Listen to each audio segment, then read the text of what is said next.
Cariologia, parte 2. Dando continuidade à aula de cariologia, nós vamos começar a identificar quais são os fatores que interferem na etiologia da cárie dentária. Então a gente sabe que precisam existir bactérias, uma adesão bacteriana dessas bactérias ao dente, uma especificidade bacteriana, alguns tipos bacterianos específicos para que ocorra a lesão de cárie, uma dieta específica do indivíduo para que favoreça o aparecimento de bactérias que transformem os produtos dessa alimentação, como no caso a sacarose, em ácidos, principalmente o ácido lático, que promovam então a desmineralização do dente. E também a saliva, que tem uma capacidade de tampão e pode promover a remineralização de lesões de cárie iniciais e inibir o processo de desmineralização. Então vamos falar um pouco das bactérias. As bactérias elas têm que estar presentes para que apareça uma doença cárie. Tanto é que algumas pesquisas com animais germe-free mostraram não aparecimento de cáries. Alguns experimentos laboratoriais com hamster e ratos, cobaias em laboratório, esses animais foram medicados com antibiótico, doses maciças de antibiótico, e mesmo tendo sido submetidos a uma dieta cariogênica, eles não desenvolveram lesões de cárie. Então a gente pode identificar que o papel da bactéria é importante no aparecimento da doença cárie. Case conseguiu fazer a confirmação da transmissibilidade da doença através de alguns estudos em cobaias de laboratório. O período de infecção em humanos das bactérias vai dos 19 aos 33 meses de vida e no surgimento do primeiro molar permanente. Esses são períodos críticos onde há uma mudança na flora bacteriana bucal que pode favorecer o acúmulo de novos tipos bacterianos que promovem as lesões de cárie. Nesse quadro desenvolvido pelo professor Jaime Cury, mostra a questão de como ocorre esse ataque ácido sobre o dente. Inicialmente, a gente precisa conhecer que existe um pH crítico. O pH abaixo de 5,5 é considerado crítico para o dente. É a partir desse momento, desse nível de pH, 5,5 ou abaixo desse nível, que o processo de desmineralização se torna mais intenso.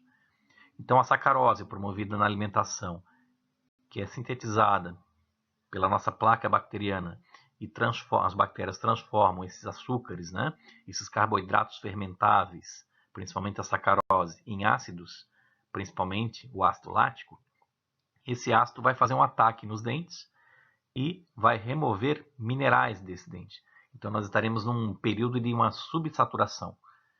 Vejam o diagrama cartesiano no lado direito do slide, onde mostra ali o que acontece com o pH da boca, que vai sofrendo uma redução, ele começa em torno de 7, e à medida que a gente tem uma alimentação rica em sacarose, as bactérias da nossa cavidade bucal transformam essa sacarose em ácido, consequentemente o pH diminui, porque quanto menor o pH, mais ácido é o meio bucal. Então, com a redução desse pH, quando ele passa abaixo de 5,5, nós temos um período de subsaturação, onde o esmalte dentário perde minerais para o meio bucal. Então nós podemos observar que depois de aproximadamente uns 20 minutos, é que a capacidade de tampão da saliva consegue ultrapassar esse pH de 5,5, elevando esse pH e saímos num período de subsaturação. Mas a normalidade mesmo, lá em torno de 7, só ocorre depois de entre 40 a 60 minutos mais tarde. Já o processo de remineralização, ou seja, de supersaturação do meio bucal, ele ocorre quando o pH é acima de 5,5, quando aí a gente tem um processo inverso. Ao invés de existir uma desmineralização do dente, o dente, em vez de perder minerais para o meio bucal, ele começa a reincorporar minerais. Isso é extremamente importante porque o principal mineral que o dente absorve é o flúor, que poderá dar origem a uma fluorapatita no dente, que o torna um pouco mais resistente a novos ataques ácidos. Daí a importância de termos flúor hoje na água de abastecimento público e também de forma obrigatória nos cremes dentais. Vejam que no plano cartesiano à direita, nós temos ali o mesmo esquema do slide anterior, mostrando a queda do pH após a ingestão de alimentos com sacarose ou com carboidratos fermentáveis. E a partir do momento que nós temos uma elevação do pH, passando de 5,5, nós entramos num período de supersaturação, que é quando ocorrem essas trocas minerais do meio bucal com o dente, promovendo a remineralização. Então a gente consegue identificar que o ataque ácido é o responsável pela desmineralização dos dentes. Na ausência de flúor, na água de abastecimento público, no creme dental, né? Então a população que não tem acesso ao flúor, ela tem um pH crítico para desmineralização do esmalte em torno de 5,5, como foi mostrado nas lâminas anteriores.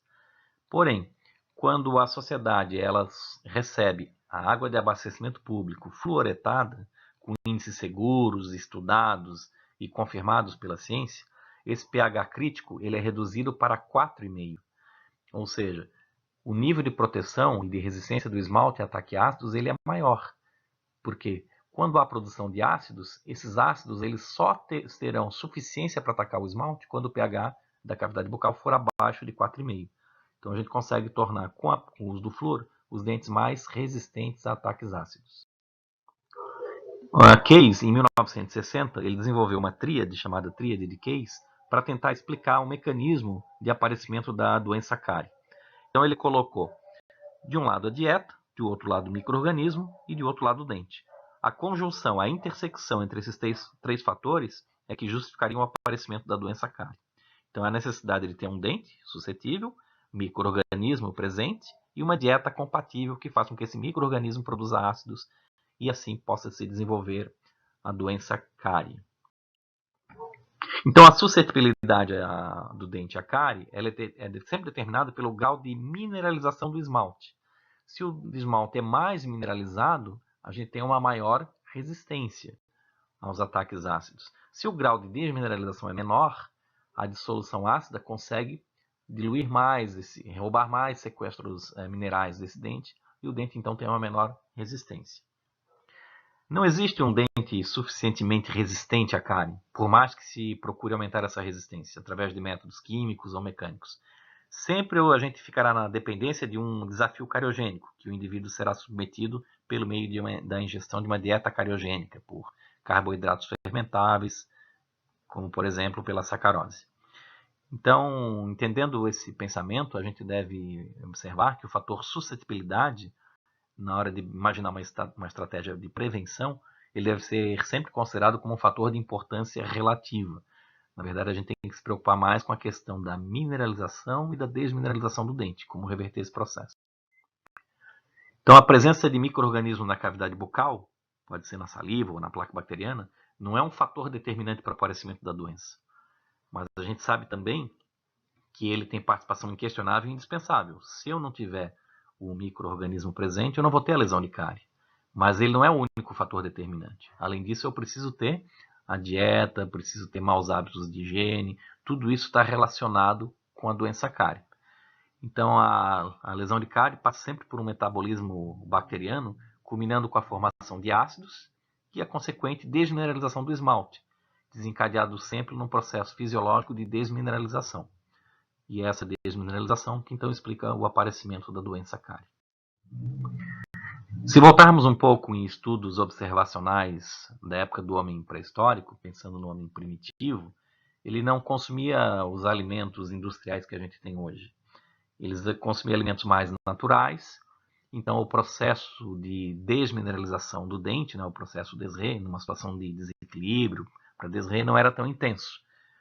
Na verdade, as doenças cáries começaram a aparecer no homem primitivo lá por 12.000, 10.000 a.C., quando esses seres humanos começaram a produzir alguns alimentos que forneciam uma fonte de carboidratos fermentáveis, como, por exemplo, uma espécie primitiva de pão que eles cultivavam, né, trigo, e faziam um determinado tipo de pão. Esses pães, que na verdade eram uma forma primitiva, né, eles tinham amido na sua composição, então eles tinham a capacidade cariogênica justamente porque eles eram fermentáveis. Então as bactérias podiam fermentar e dar origem a alguns ácidos que poderiam promover lesões de cárie. Mas a gente sabe também que essas lesões eram muito incipientes e eram mais encontradas na junção cemento-esmalte. Então esses estudos feitos com crânios de homens primitivos, homens pré-históricos, né, mostram que então a lesão de cárie não era um processo natural e presente com muita intensidade no homem primitivo, mesmo sabendo que eles não executavam nenhum tipo de higiene bucal. A cariogenicidade da dieta é sempre determinada pela presença de carboidratos. O principal deles é a sacarose, né? Então a gente sabe que a dieta tem um papel então importante nesse processo de desmineralização do esmalte. Mas esse processo de desmineralização ele não ocorre para sempre, né? Ele é sempre reduzido pela capacidade de tampão e a ação remineralizadora da saliva. Então é a saliva o responsável pela reparação do dente, porque ela fornece minerais nas localidades onde houve essa desmineralização. Os minerais presentes na saliva são os mesmos que a gente encontra no dente. Existem cálcio ou flúor, né, em ambientes onde há disponibilidade de creme dental fluoretado e água de abastecimento público fluoretada.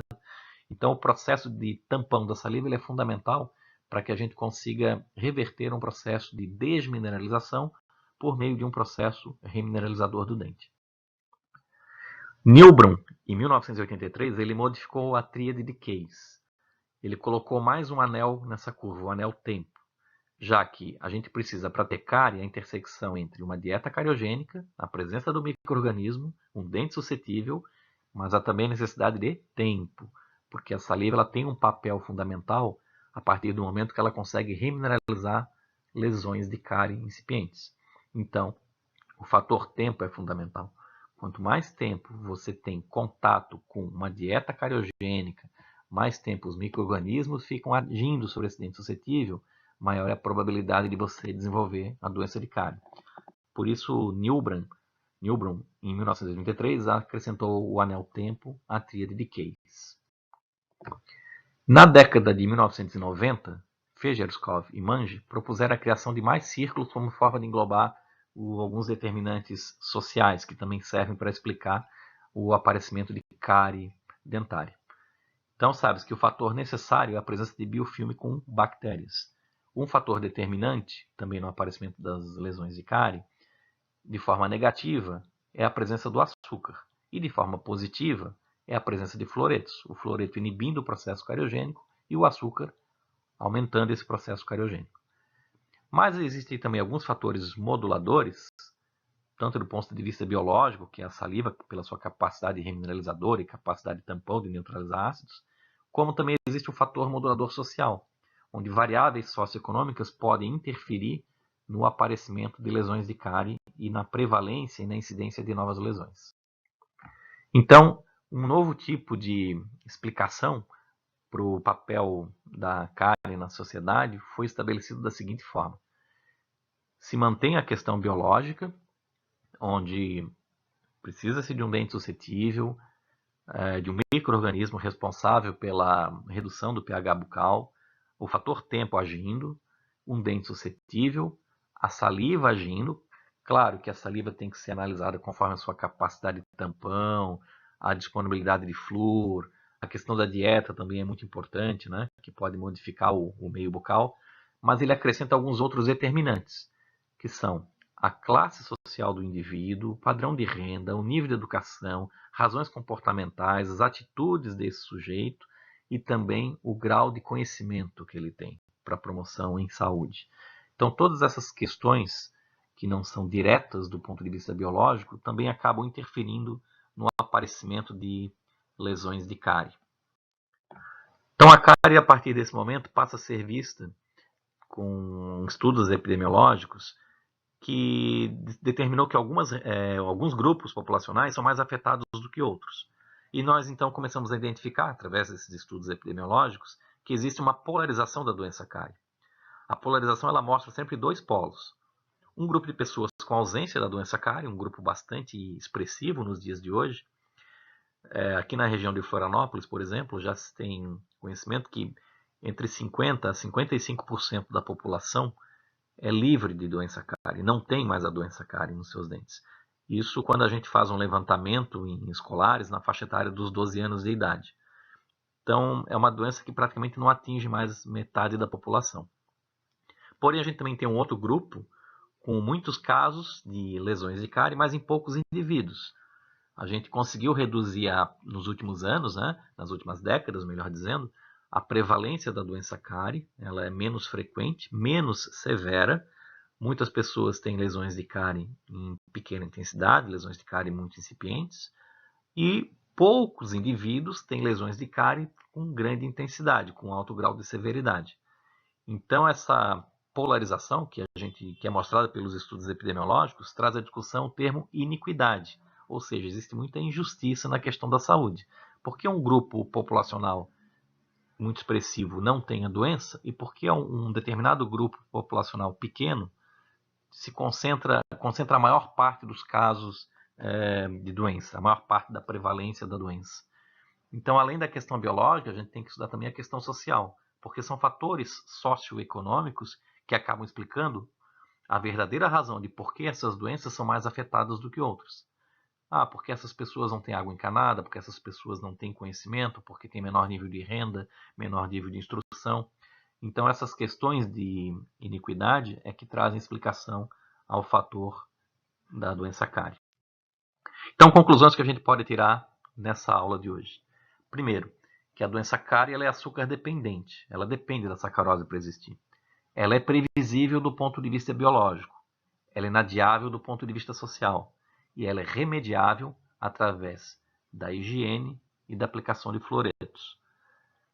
Os fluoretos eles têm a capacidade de aumentar a capacidade de tampão da saliva, né, pelo estímulo à remineralização de lesões incipientes e aumentando a resistência do dente a ataques ácidos.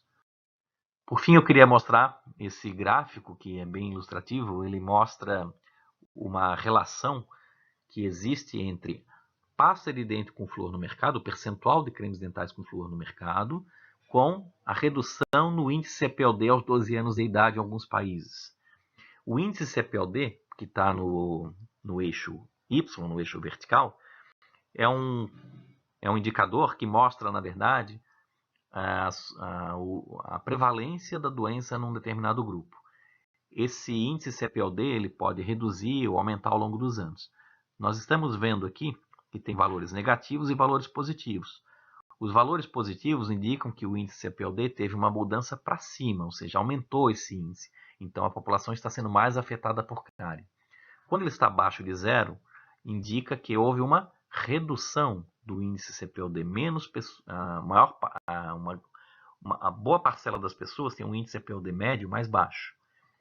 Esse índice CPOD é uma sigla.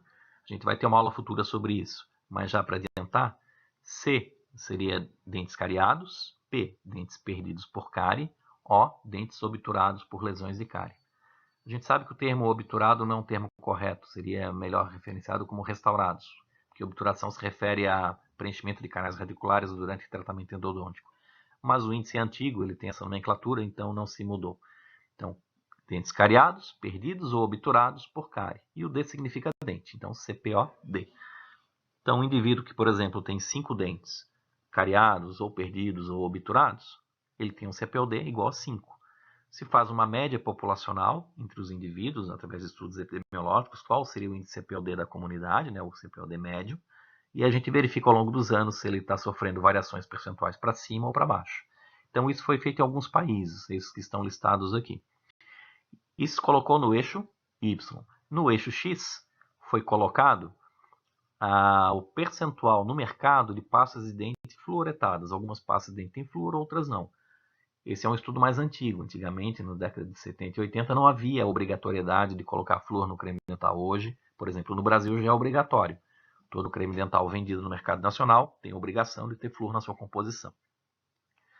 Então, nesses países mostrados aqui, a gente observa que na Itália, por exemplo, houve um incremento no índice CPOD, houve um aumento, na Espanha também. Esses países eles estão deslocados mais no lado direito do eixo X, onde a gente pode observar que o percentual de pastas de dente com flúor no mercado não passava de 20%. Ou seja, 80% dos cremes dentais não tinham flúor na composição, apenas 20% tinham. Já no canto direito do gráfico, a gente pode observar que países como a Finlândia, os Estados Unidos, a Suécia e a Alemanha, eles tinham acima de 60% das pastas de dentes no seu mercado com flúor na composição. E a gente observa que justamente nesses países houve um decréscimo no índice CPOD, ou seja, a prevalência e a severidade da doença passou a ter uma redução. Então existe uma correlação linear negativa. Essa linha mostrada aqui, a linha de tendência, ela mostra que à medida que o índice CPOD aumenta, a gente também diminui o percentual de pastas de dentes com flúor no mercado. E o inverso também é verdadeiro. À medida que você aumenta o percentual de pastas de dente com flúor no mercado, diminui o índice CPOD.